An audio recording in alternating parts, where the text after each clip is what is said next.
Voilà, nous allons aujourd'hui étudier les évangiles synoptiques, enfin, on va commencer. Ce cours consiste à tirer quelques leçons fondamentales dans les évangiles de Matthieu, Marc et Luc. Alors qu'est-ce que ça veut dire évangile synoptique? C'est un terme simplement technique, donc ça désigne les 3 premiers évangiles, ceux qu'on vient de citer. Quand nous approchons ces textes, on peut facilement voir qu'il y a des parallèles entre chacun d'entre eux.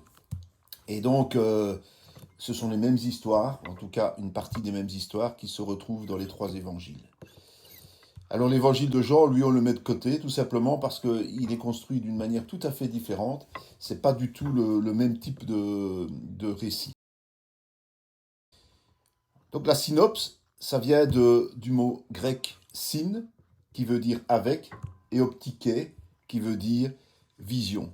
Donc même vision. Les 3 évangiles ont une vision commune. Certains appellent cela aussi, et ça vous le verrez dans certaines Bibles, harmonie des évangiles. Et c'est présenté la plupart du temps sous la forme d'un tableau. C'est le tableau où vous avez toutes les histoires qui sont racontées avec les références de chaque évangile. Vous en avez un exemple, on ne va pas citer ce tableau parce que sinon on en a pour un petit moment. Donc, c'est un extrait que vous avez là, parce que c'est beaucoup plus complet, notamment dans le cours des évangiles complet qui se donnera dans une année future. Les références de Matthieu, Marc et Luc sont communes dans la majeure partie des cas. Parfois c'est dans 2, parfois c'est dans 3, ça varie un peu. Ce qui n'est pas du tout le cas pour Jean, d'ailleurs vous pourrez voir que dans l'évangile de Jean, il n'y a pas nécessairement les mêmes références ou les mêmes histoires. Donc la synopse, ça vient du mot grec syn, qui veut dire avec, et optiké, qui veut dire vision. Donc même vision. Les 3 évangiles ont une vision commune. Certains appellent cela aussi, et ça vous le verrez dans certaines Bibles, harmonie des évangiles. Et c'est présenté la plupart du temps sous la forme d'un tableau. C'est le tableau où vous avez toutes les histoires qui sont racontées avec les références de chaque évangile. Vous en avez un exemple, on ne va pas citer ce tableau parce que sinon on en a pour un petit moment. Donc, c'est un extrait que vous avez là, parce que c'est beaucoup plus complet, notamment dans le cours des évangiles complet qui se donnera dans une année future. Les références de Matthieu, Marc et Luc sont communes dans la majeure partie des cas. Parfois c'est dans 2, parfois c'est dans 3, ça varie un peu. Ce qui n'est pas du tout le cas pour Jean, d'ailleurs vous pourrez voir que dans l'évangile de Jean, il n'y a pas nécessairement les mêmes références ou les mêmes histoires. Si on appelle les 3 premiers évangiles synoptiques, c'est parce qu'on peut les mettre en parallèle. Et on peut aussi constater que même s'il y a des choses communes, ce ne sont pas des redites. Ça, c'est important. Chacun possède ses particularités, chacun utilise ses propres détails, chacun a ses propres textes et ses façons d'exprimer ses textes. Comment sommes-nous arrivés à cette complémentarité? Si on assiste à un événement identique, même en regardant sous le même angle et du même endroit, nous le raconterons chacun de manière différente. Ça, c'est quand même important. Quelqu'un notera un détail que l'autre n'a pas vu, insistera plus sur un point que l'autre citera simplement, et toutes sortes de choses comme ça. C'est donc normal, et c'est même ça qui fait la force des évangiles, c'est donc normal que chaque évangile soit relaté différemment des autres. À cause de cela, évidemment, les détracteurs ont utilisé ces différences pour dire qu'il y avait des contradictions. Et ils ont tenté de mettre le doute sur le message et sur la vérité. On peut affirmer que c'est faux.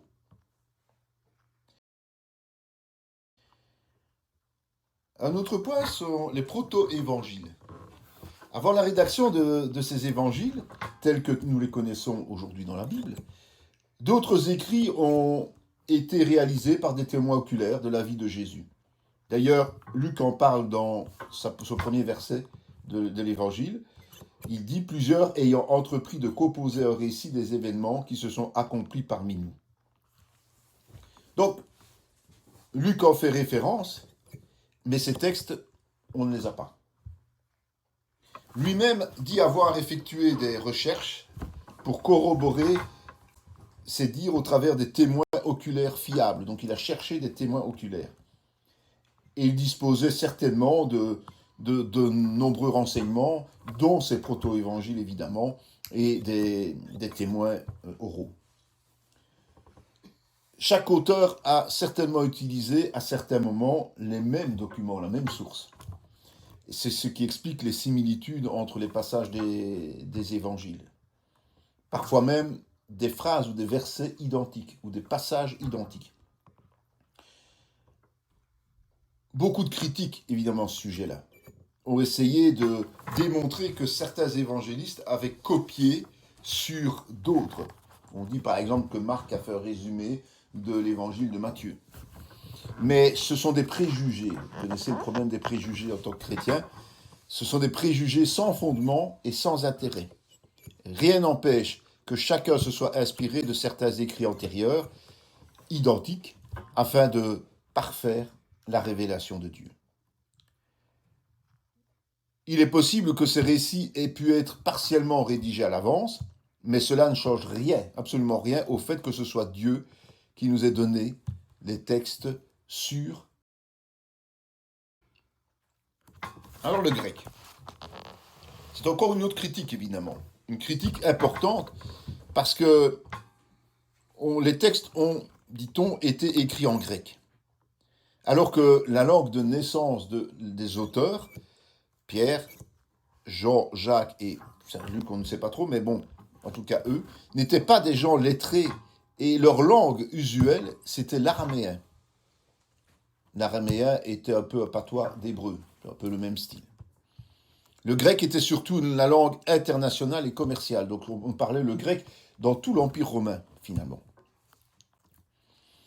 Et dans le texte grec des évangiles, on trouve des pensées et des expressions araméennes.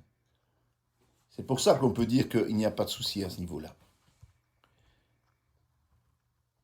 Certains vont dire que justement parce que c'est en grec, ce n'est pas valable, ce n'est pas fiable, parce que ce sont des traductions. Certainement que les originaux étaient en araméen. En tout cas, ça peut être une hypothèse. Ils ont pu l'écrire en araméen, peut-être traduit en grec. Mais ça ne peut pas remettre en cause la validité et la sûreté du message de Dieu que Dieu nous a transmis. D'ailleurs, aujourd'hui, nous utilisons des Bibles françaises. Donc, c'est pas pour ça qu'on remet en doute le contenu de ces textes. Un certain Chouraki, si vous connaissez, c'est un spécialiste des langues, a lui réalisé une traduction du Nouveau Testament en partant du principe que les auteurs les avaient écrits en araméen, puis fait traduire en grec. Donc qu'est-ce qu'il a fait, lui? Il a pris les textes grecs, il les a retraduits en araméen. Mais, soi-disant un texte original, mais en fait c'était une traduction du texte grec aussi. Puis, du texte araméen, il a fait une traduction en français. Donc ça veut dire qu'il a traduit du grec et il a fait une double traduction, finalement, pour l'avoir en français.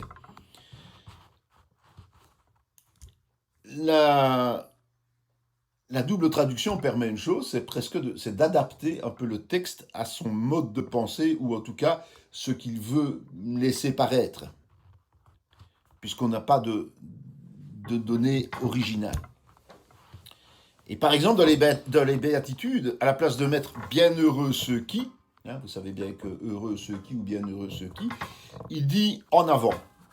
En avant parce qu'il pense que c'est plus dynamique. Voilà. Tout traducteur a une responsabilité, c'est le principe même de la traduction, même si elle est scientifique, il y a quand même des mots que l'on doit traduire d'une certaine manière. C'est pour ça que vous voyez certaines différences dans les différentes traductions de la Bible. Ce sont des mots qui sont différents parce que ce sont des choix qui sont faits par les traducteurs. C'est la responsabilité de traducteur. Mais même s'il a utilisé ses propres préjugés, La majeure partie du résultat présenté confirme ce qui est écrit en grec. Donc même en faisant ce petit exercice, enfin petit, ça lui a pris du temps, je suis convaincu, on arrive quand même au même résultat. Donc, il ne faut pas se laisser entraîner dans les discussions vaines, qui sont des discussions dites techniques, et qui se donnent parfois une apparence historique, mais c'est surtout... Ce que nous devons rechercher dans les évangiles, c'est la personne de Jésus et la puissance avec laquelle le Saint-Esprit a révélé les textes. Cette puissance-là est capable de nous faire entrer dans la vérité et de nous la faire connaître au sens le plus radical du terme biblique, c'est-à-dire dans notre intimité profonde. Dans Jean 16, 13, on prend des références dans Jean parce que c'est là qu'elle se trouve. Quand le Consolateur sera venu, l'Esprit de vérité, il vous conduira dans toute la vérité, car il ne parlera pas de lui-même, mais il dira tout ce qu'il aura entendu, et il vous annoncera les choses à venir. Jésus a donc dit que le Saint-Esprit nous conduira dans la vérité, pas seulement vers ou en face de la vérité. Et c'est très important, c'est même primordial de bien retenir ça. Il est impossible à l'homme de conduire quelqu'un dans la vérité. Nous sommes seulement capables d'amener quelqu'un vers la vérité.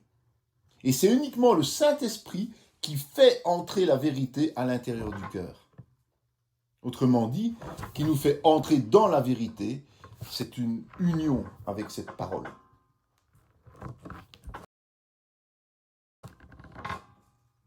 Donc il faut étudier les évangiles d'une manière pratique.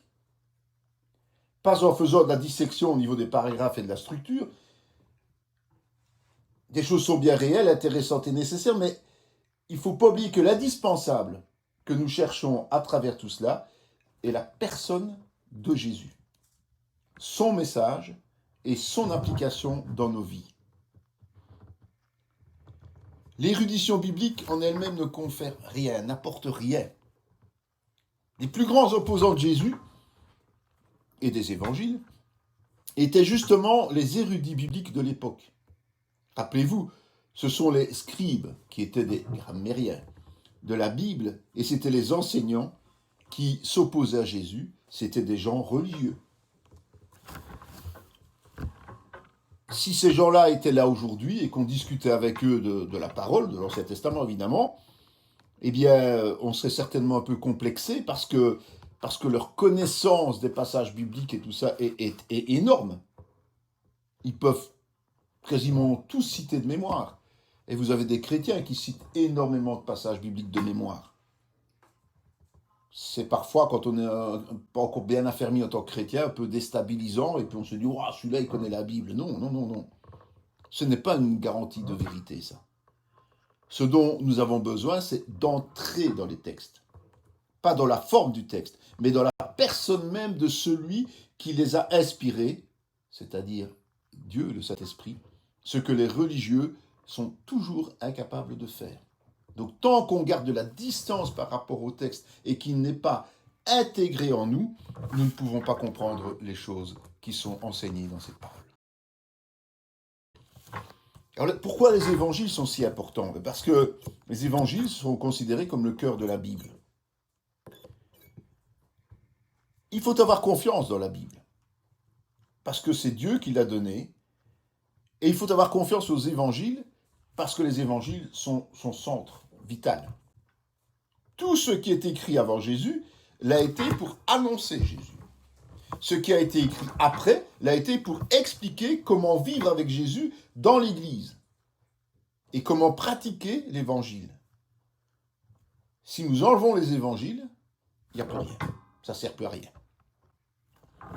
Donc pour cela, il faut les étudier, mais toujours en la personne de Jésus. Le danger principal qui nous guette, c'est de finalement croire qu'on connaît les évangiles après un certain temps. On connaît, on n'a plus besoin de lire, on n'a plus besoin de voir. Historiquement, oui, on connaît certainement les grandes lignes, on connaît même les détails. mais ça nous mène, si on lit comme ça, à une certaine monotonie et donc un abandon. Et on nous a donné ici un témoignage d'un chrétien qui était d'origine juive, qui a raconté la première fois qu'il a lu l'évangile qui lui avait été offert par un ami. Ben oui, il ne connaissait pas l'évangile, lui, hein. Il connaissait que l'Ancien Testament. Donc, il n'avait pas de culture chrétienne, il ne savait rien. Et chaque ligne de chaque page, pour lui, était une découverte. Quand on a cet état d'esprit-là en lisant, on est inévitablement choqué, bouleversé, remué, parce que l'évangile est choquant. Par exemple, il raconte l'histoire de cette femme qu'on a amenée devant Jésus et qui avait été prise en flagrant délit d'adultère. Ils lui ont demandé à Jésus ce qu'il devait faire avec, pour le piéger. Et lui qui enseignait la vérité, il ne pouvait pas se permettre de raconter n'importe quoi. Et s'il disait qu'ils avaient raison, il fallait la lapider. Or, lui ne voulait pas faire mourir cette femme, hein. On est bien d'accord. Donc, il a pris la peine de s'arrêter et de réfléchir. Il a pris le temps, comme Jésus a pris le temps de répondre. Et il s'est dit, mais comment Jésus va-t-il se sortir de cette situation-là? Ça semblait presque impossible, ou en tout cas très difficile. Alors il a réfléchi, et puis à un moment donné, il a redémarré la lecture. Et puis c'est là, parce qu'il avait pris le temps, il avait posé son temps de réflexion, il a pris la mesure de la puissance de la réponse de Jésus. Ce n'est pas une réponse à la politique, hein. Les politiques, ils ont l'art de tourner autour du pot pour ne pas dire les choses, mais c'est une réponse d'amour, de compassion, qui va dans le sens de la sainteté de Dieu.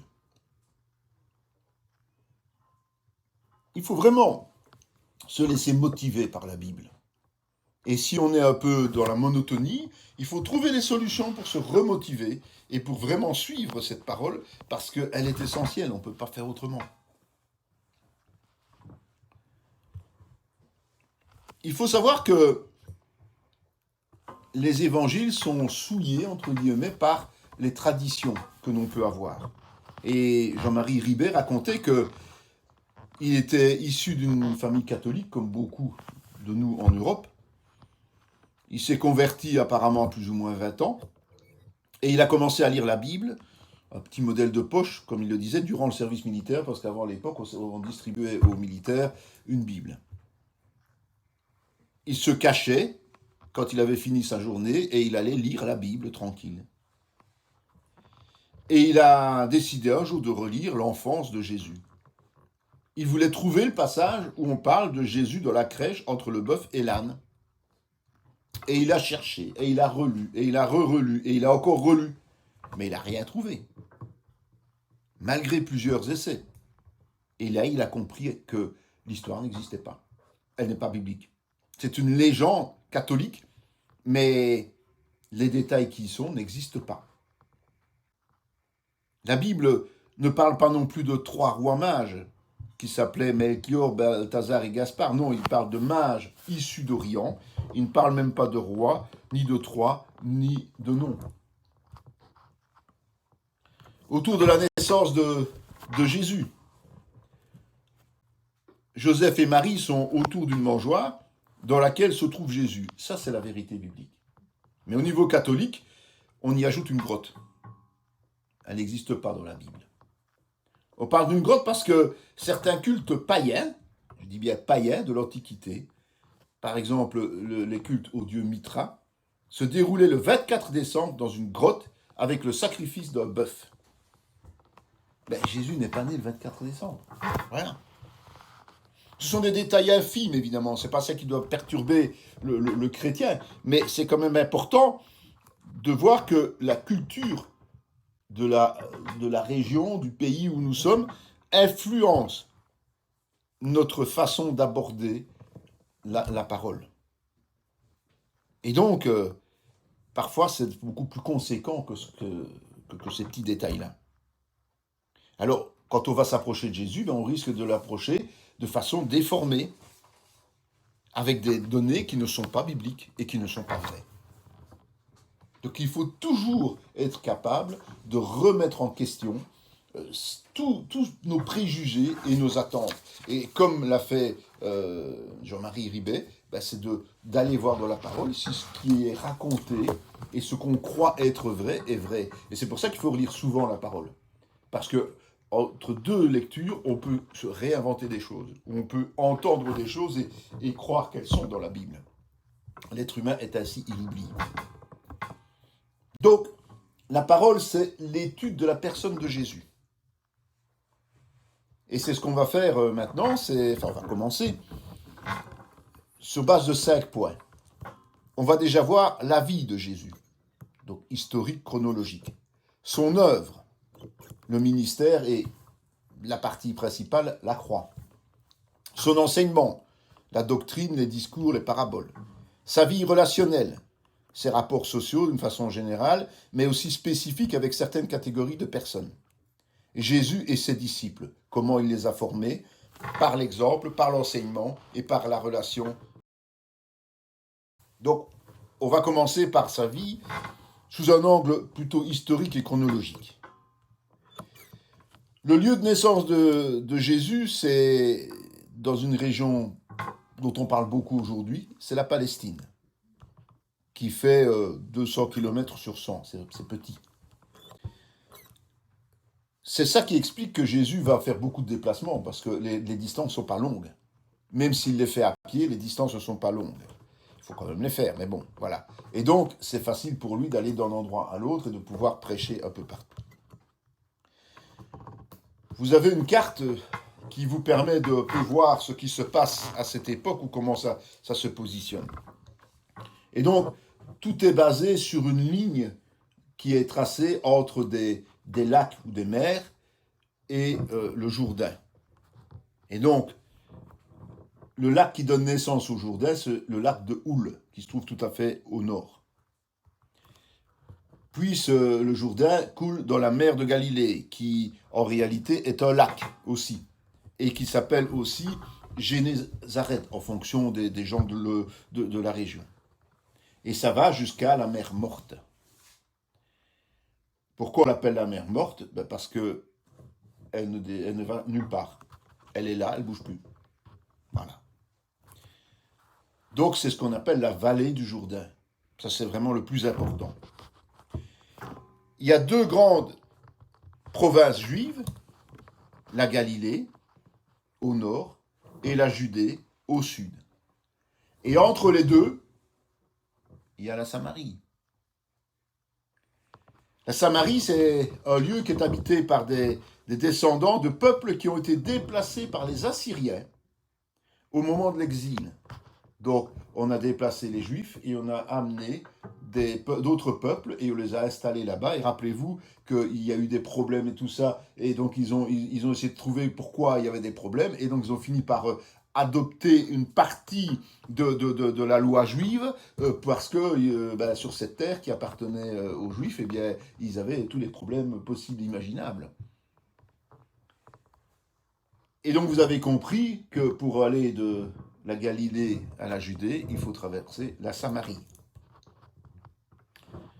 Alors, même si les Samaritains ont adopté la loi de Moïse, en tout cas en partie, ils ne veulent pas entendre parler des prophètes, parce qu'ils sont juifs, et ils ont un haut lieu qui est le mont Garizim, qui est au centre.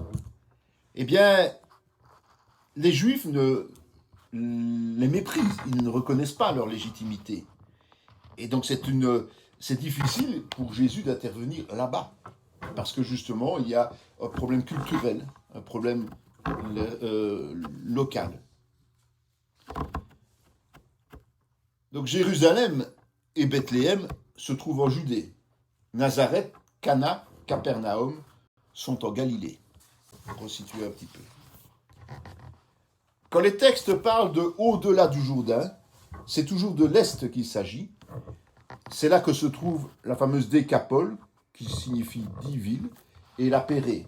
On en parle à certains moments dans les évangiles. À l'extrême nord, en bordure de Méditerranée, c'est la Phénicie, avec Tyr et Césarée de Philippe, ville portuaire imposante.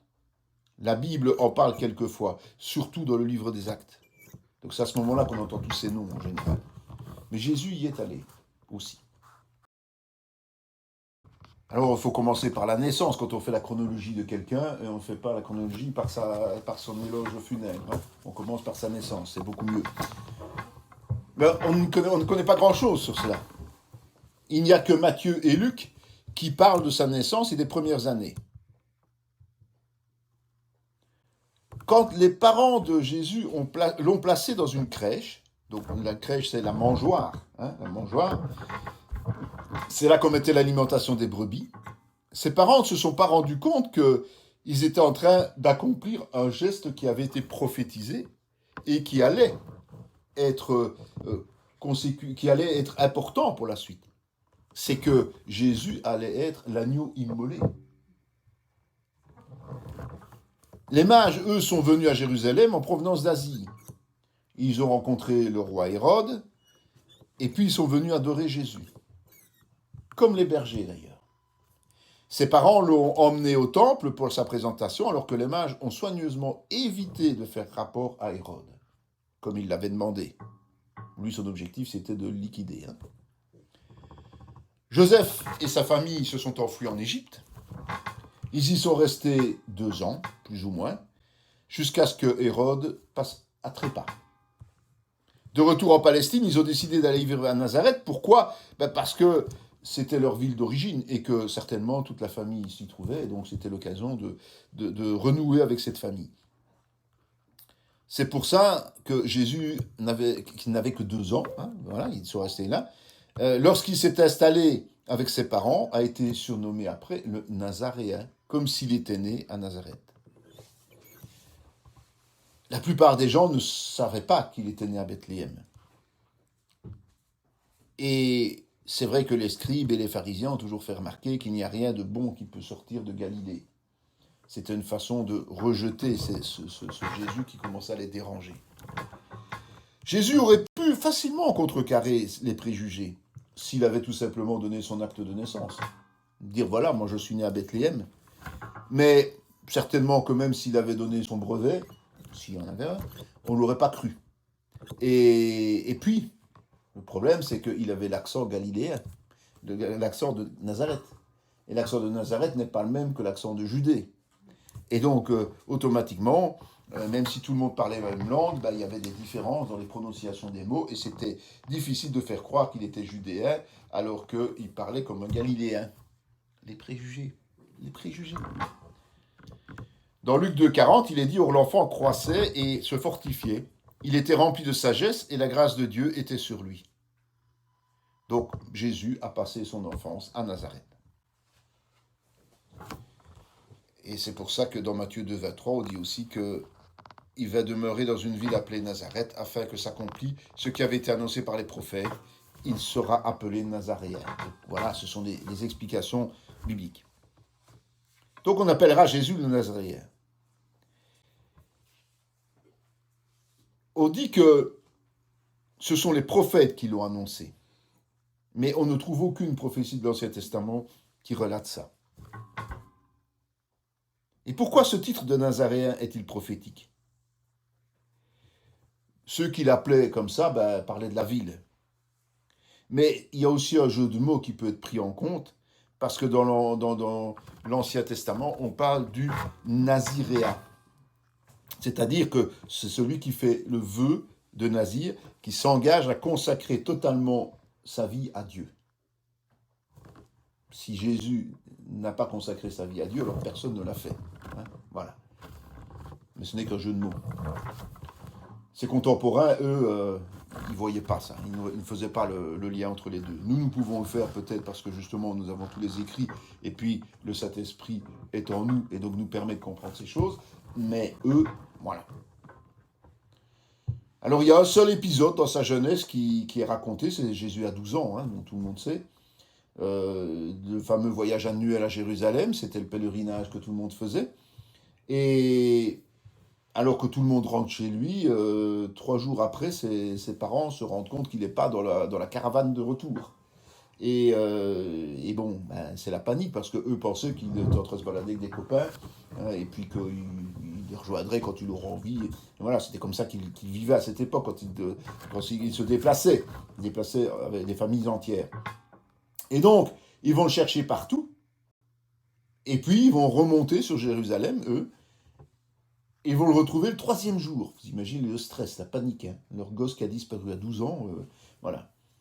Et Jésus lui est en train gentiment de discuter avec les docteurs de la loi.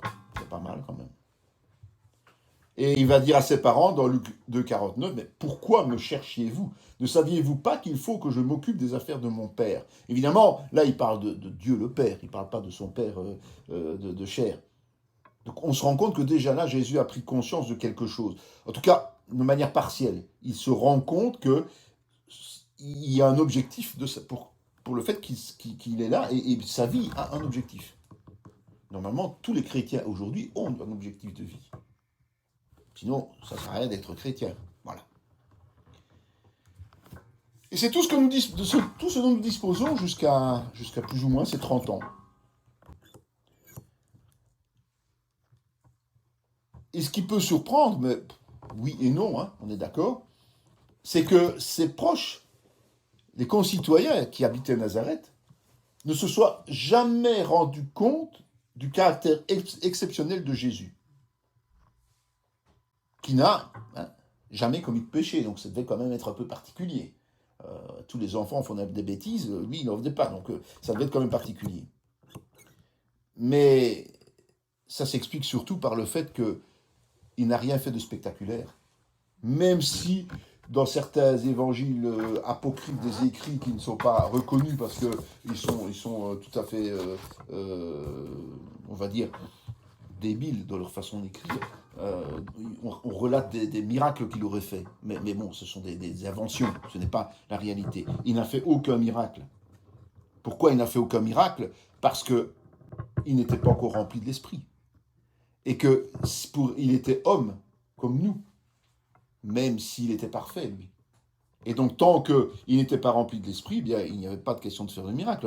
Un homme normal ne fait pas de miracle. C'est le Saint-Esprit qui est en lui qui fait les miracles. Hein. On est quand même bien d'accord. L'homme physique ne fait pas de miracle. On ne peut pas faire de miracle. Donc les hommes qui se vantent de faire des miracles, non, ce n'est pas eux qui font les miracles. On est bien d'accord. C'est bien le Saint-Esprit. Le miracle, c'est du surnaturel. C'est-à-dire au-dessus de la nature de l'homme. Toujours. Et donc, Jésus, tant qu'il était homme, tant qu'il n'était pas rempli de l'esprit, eh bien, ne faisait que des choses naturelles, comme nous, lorsque nous étions hommes, et que nous n'étions pas remplis de l'esprit. Ou alors, si on faisait des choses surnaturelles, c'était de la part du diable. Hein, c'est autre chose. Mais bon, voilà. Alors, à partir de ces 30 ans, on entre dans son ministère. Et là, il y a un point important, c'est que ministère, ça ne veut pas dire ministre, au sens où nous, on réfléchit. Hein. Ça veut dire service. Pas du tout la même chose. En réalité, dans la Bible, ministre, c'est serviteur, donc ça veut dire qu'on est placé en dessous des personnes que l'on sert. Un serviteur est en dessous des personnes que l'on sert.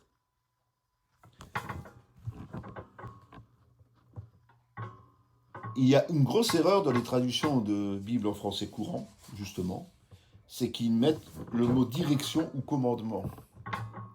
Alors que le mot serviteur, c'est vraiment l'approche biblique.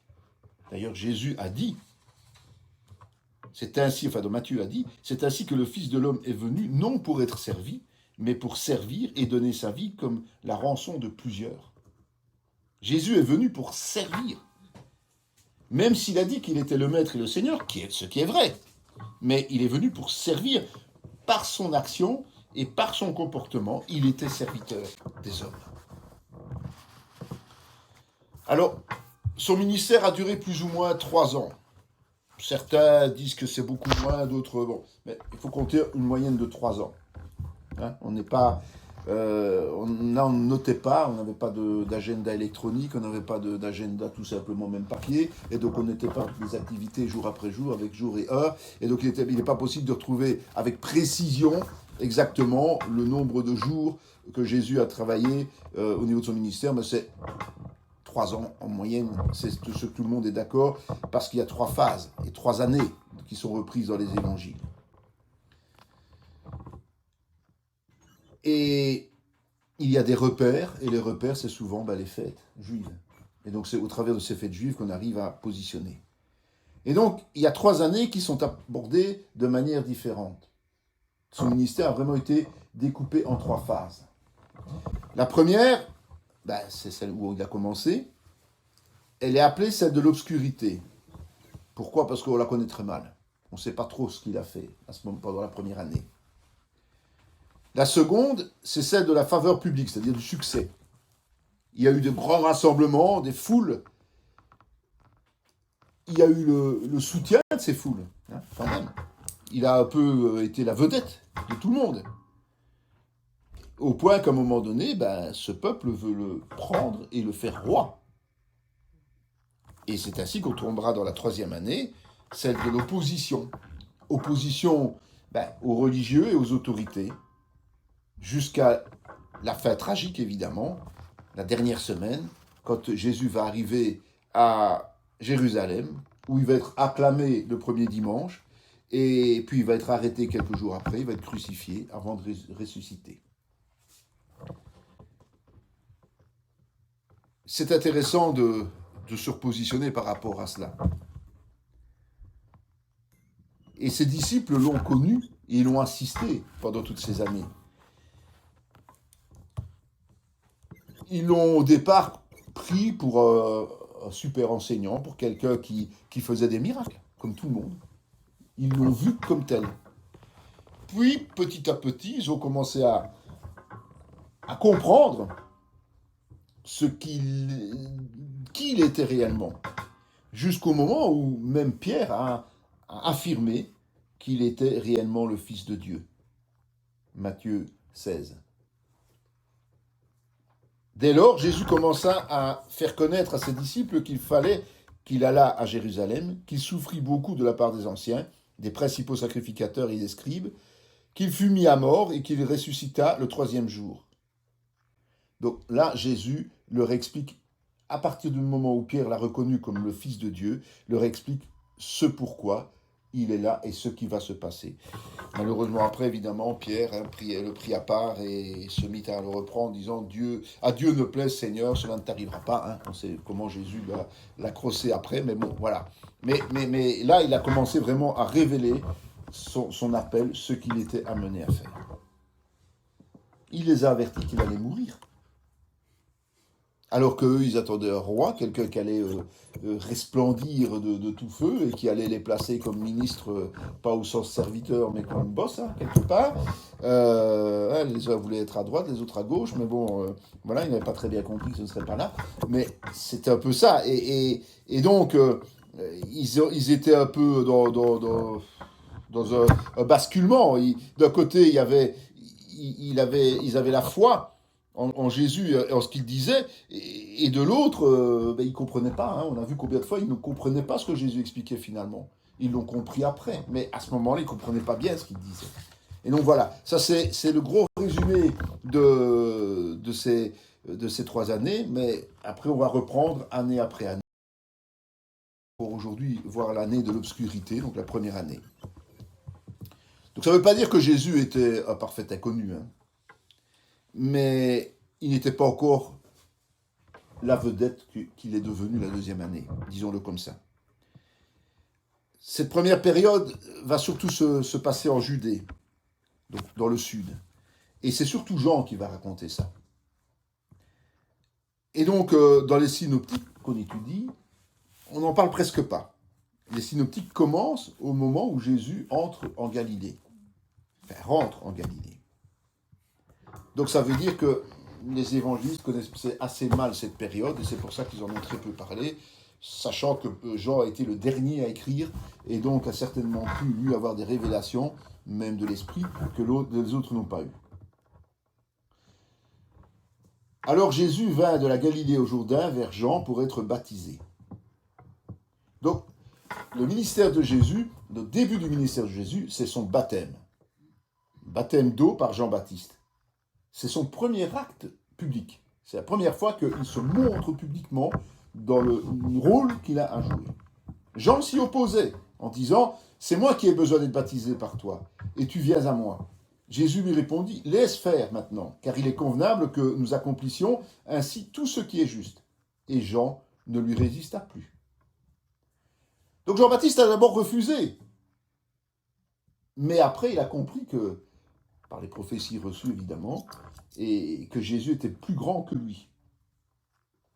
Ça prouve bien que Jean-Baptiste était quelqu'un de vraiment inspiré. C'était quelqu'un qui était spirituel. Parce qu'à ce moment-là, Jésus n'avait accompli aucun miracle. Il n'avait jamais enseigné, ou quasiment pas enseigné. Et Jean-Baptiste, lui, était quelqu'un de reconnu. Lui, les foules accouraient à lui, dans le désert. Donc elles se déplaçaient de partout pour aller dans le désert voir Jean-Baptiste. C'était la vedette du moment. Dès que Jésus eut été baptisé, il sortit de l'eau, Matthieu 3. Et voici, les cieux s'ouvrirent, et il vit l'Esprit de Dieu descendre comme une colombe et venir sur lui. Et voici, une voix fit entendre des cieux ces paroles. Celui-ci est mon Fils bien-aimé, en qui j'ai mis toute mon affection. Donc Jean a accepté de le baptiser. Et à ce moment-là, Jean a vu cet esprit descendre sur Jésus sous la forme d'une colombe. Évidemment, ce n'était pas une vraie colombe, c'était une image, c'était une forme, une vision. D'accord ? Pour lui, eh bien, c'était la confirmation, évidemment, que Jésus était vraiment celui qu'il annonçait depuis un certain temps.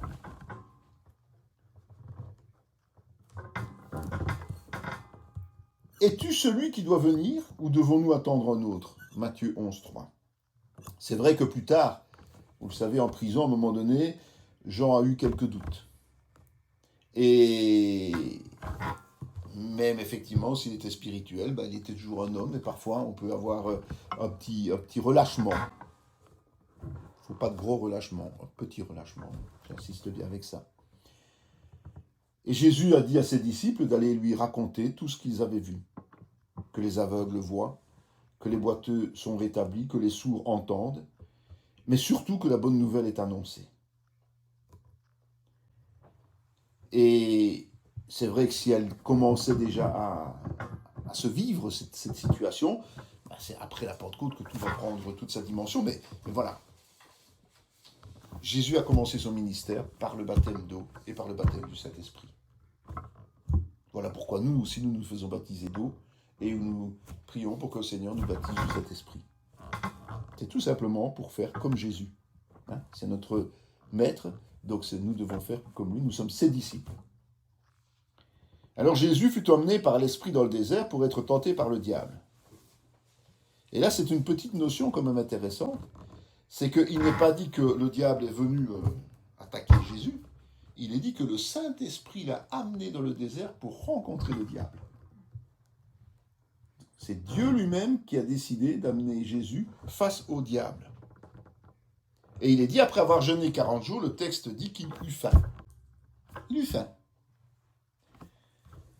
Ça peut sembler bizarre, parce que 40 jours, on va se dire, on a tout le temps faim, c'est pas possible, mais en réalité, c'est physiologique, et c'est prouvé. Quand on fait un jeûne, vous le savez bien, quand on jeûne, les 2 premiers jours, c'est souvent les 2 plus compliqués. Et après, on s'habitue. Après, le corps ne réclame plus. Bien que dans la tête, parfois, on se dit on mangerait bien un steak, mais dans la réalité, notre corps n'est pas en souffrance. Jusqu'à l'écoulement de 40 jours. Là, c'est quand, plus ou moins 40 jours, c'est quand les réserves du corps sont épuisées. Quand on n'a plus aucune réserve. À partir de là, eh bien, le corps va réclamer de la nourriture parce qu'il est en danger. Et c'est là que ceux qui essayent de dépasser ces 40 jours, bien souvent meurent. parce qu'ils ont des lésions graves, parce que le corps n'a plus suffisamment de nutriments que pour pouvoir survivre. Et donc même s'ils s'en sortent, ils ont souvent des problèmes de reins, ils ont souvent des problèmes d'intestin, ils ont souvent de graves problèmes qui ne se soignent plus. Donc il faut vraiment même réfléchir à ce qu'on fait, quoi. Donc Jésus est allé jusqu'au bout de ses limites naturelles, mais il n'est pas allé au-delà de ses limites naturelles. Il était homme aussi, même s'il était rempli de l'esprit. Et là, Satan, Jésus dans le désert qui a faim, c'est le moment rêvé pour le tenter. C'était pas intéressant de le tenter tant qu'il ne ressentait pas ce besoin. Il fallait le tenter au moment où il était dans la faiblesse la plus absolue. Et Jésus a remporté la victoire, évidemment, totale et définitive. Il a eu l'ascendant sur Satan de façon finale. Et ça lui a permis, évidemment, puisqu'il avait l'ascendant, de détruire les œuvres du diable et d'aller partout, de faire les miracles, de chasser les démons et tout ce qui s'ensuit. Il a lié l'homme fort, c'est-à-dire Satan, et maintenant il peut le dépouiller, comme dit la parole, dans Matthieu 12, 29. Jésus, revêtu de la puissance de l'Esprit, retourna en Galilée et sa renommée se répandit dans tout le pays alentour. Quand il est revenu du désert, Jésus est effectivement rempli du Saint-Esprit, mais il en est aussi revêtu. Il est comme protégé comme par un manteau. Prophétiquement, on parle d'Élie qui donne le manteau à Élisée. C'est vraiment ça. Il a la capacité de mener les combats spirituels pour la guérison, les miracles de la délivrance. Dans Jean 1, il est dit, le lendemain, Jean était encore là avec 2 de ses disciples, et ayant regardé Jésus qui passait, il dit, « Voici l'agneau de Dieu. » Les 2 disciples l'entendirent prononcer ces paroles, ils suivirent Jésus. C'est quelque chose de fort. Réfléchissez un instant. Jean-Baptiste avait des disciples qui le suivaient depuis le début. Et c'est lui qui présente Jésus à ses disciples, sachant qu'ils vont le suivre, qu'ils vont le quitter. C'est une sacrée abnégation.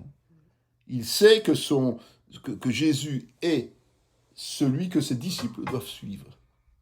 C'est formidable quand même. Voilà. Il a gardé des disciples, puisque certains sont venus interroger Jésus plus tard. Mais les meilleurs, certainement, ceux qui étaient le plus inspirés, eux sont partis avec Jésus.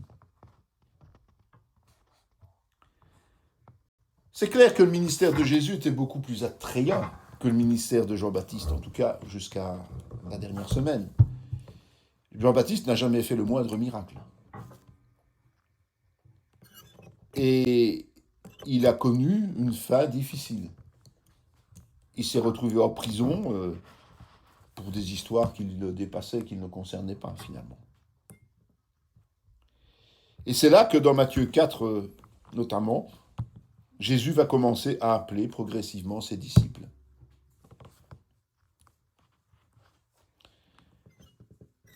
Toute cette période-là est racontée par Jean, plus que par les autres.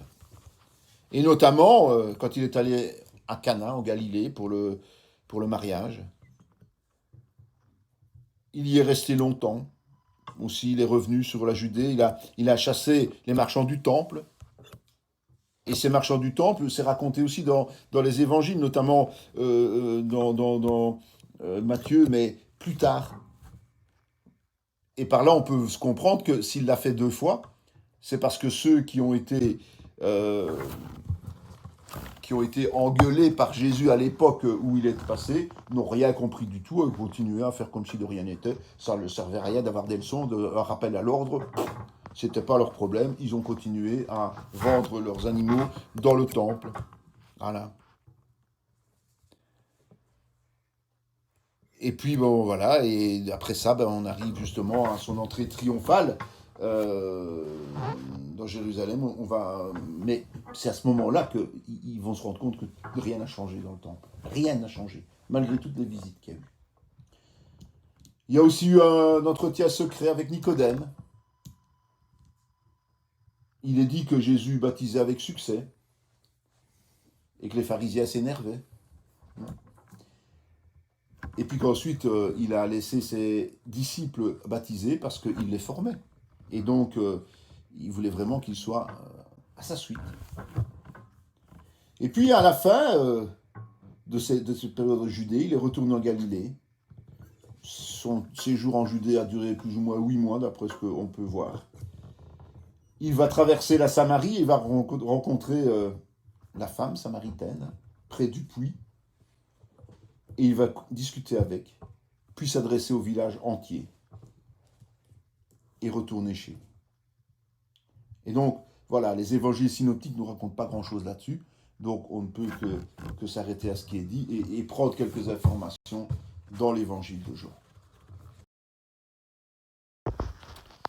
Voilà, donc nous entamons la deuxième année du ministère de Jésus, qui est celle de la faveur publique. La deuxième année se passe principalement en Galilée et surtout autour de Capernaum.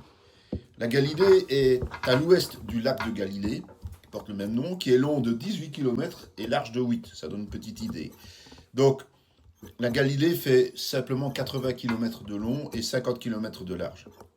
Jésus va beaucoup se déplacer dans la Galilée. Et il va se déplacer évidemment à pied, mais aussi en barque pour se rendre d'un village à l'autre.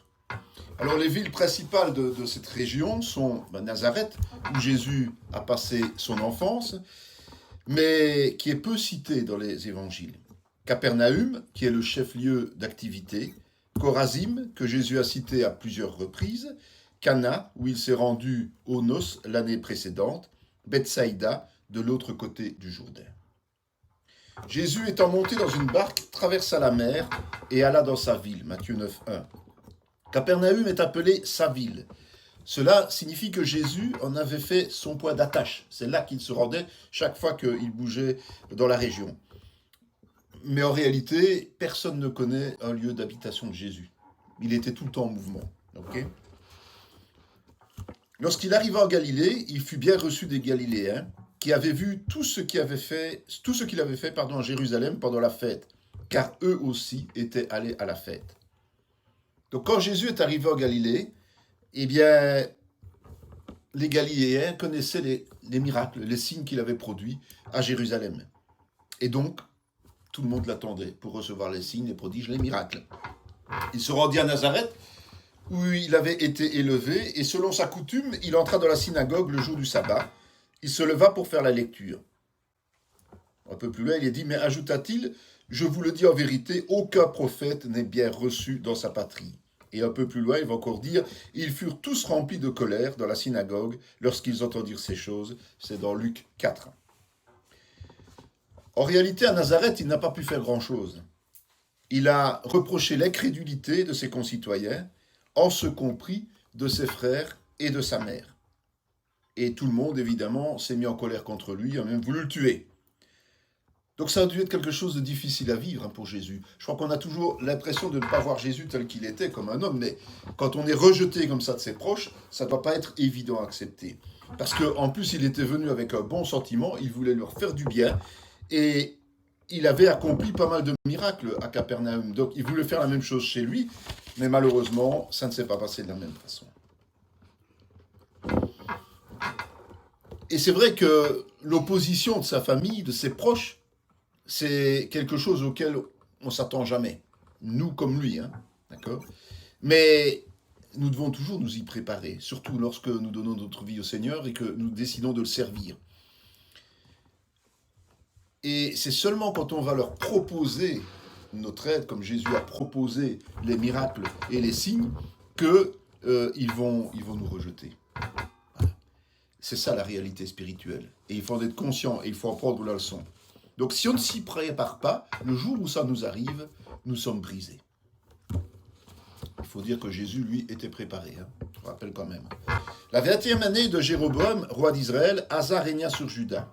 Et même, il enleva la dignité de reine Maaka, sa mère, parce qu'elle avait fait une idole pour Astarté. Asa abattit son idole et la brûla au torrent de Cédron. En fait, le roi Asa a vécu quelque chose du même style, mais lorsqu'il a commencé à mener la réforme spirituelle nécessaire, il a dû destituer publiquement sa mère de son titre de reine parce qu'elle était idolâtre. comme Jésus a dû faire face à l'opposition, ben pour le roi Asa, ce n'était pas non plus évident. C'est beaucoup plus facile de chercher à être bien avec tout le monde, en faisant semblant de rien, en cachant les manquements, en tout cas en fermant les yeux sur les manquements, en disant que c'est de la charité et du pacifisme. Mais ça ne marche pas. Hein. On ne peut pas suspecter Jésus d'avoir manqué de charité. On ne peut pas dire que Jésus n'était pas un homme de paix. Pourtant, Jésus a vécu une multitude de conflits. À cause de quoi? À cause de son engagement, à cause de la vérité. Donc, nous devons aussi comprendre que lorsque nous nous engageons dans l'œuvre du Seigneur, il est impossible qu'il n'y ait pas de conflit. C'est un leurre de croire que tout va bien se passer. Impossible. Ça ne veut pas dire qu'on a un mauvais caractère, ça ne veut pas dire qu'on est dans l'erreur, ça ne veut pas dire que Dieu nous reprend, que nous sommes sur un mauvais chemin, mais c'est la preuve, justement, que nous sommes en train d'agir comme Jésus l'a fait. Ce que nous projetons de la nature de Jésus est comme un reproche envers les hommes, pécheurs évidemment, même si nous ne disons rien.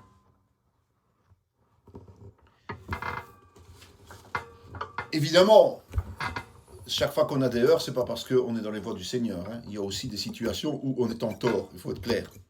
Il faut être lucide et faire la différence entre les deux situations. Ça, c'est hyper important. Mais Jésus passant au milieu d'eux, s'en alla, Luc 4,30. Quand les gens ont voulu le tuer, le précipiter dans le vide, Jésus est tout simplement passé au milieu d'eux. S'il n'avait pas été revêtu du Saint-Esprit, il l'aurait tué. Les foules l'ayant vu le suivirent, Jésus les accueillit et il leur parlait du royaume de Dieu. Il guérit aussi ceux qui avaient besoin d'être guéris. Luc 9,11. La stratégie de Jésus, elle est simple. C'est rayonner. Il faut rayonner. À partir de Capernaum, il allait de ville en ville et il y repassait régulièrement. En fait, il a couvert toute la zone de façon progressive. C'est à cette période-là que des foules immenses se rassemblaient.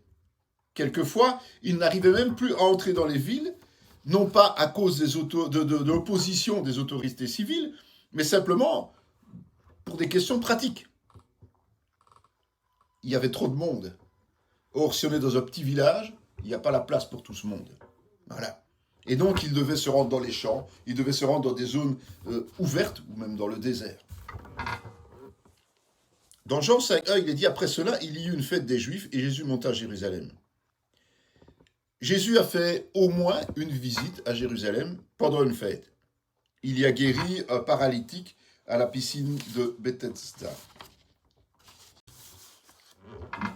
Nous sommes maintenant à la 3e année de ministère. Et là, on n'a plus une année de joie, de gaieté, mais une année d'opposition. L'opposition va commencer à grandir alors que Jésus est toujours en Galilée. Encore pour 6 mois, plus ou moins. Puis il va aller en Pérée et revenir en Galilée. Il semble qu'il est resté beaucoup plus dans des petits villages et seulement avec les disciples. Et en fait, il profitait de cette dernière année pour les former de façon plus personnalisée. Jésus étant parti de là, s'en alla dans le territoire de Tyr et de Sidon. Il entra dans une maison désirant que personne ne le sût, mais il ne put rester caché. Il va même à l'extérieur des régions juives. Et il va notamment à Tyr et Sidon. Et Marc va relater l'épisode d'une femme syrophénicienne et de sa fille démoniaque.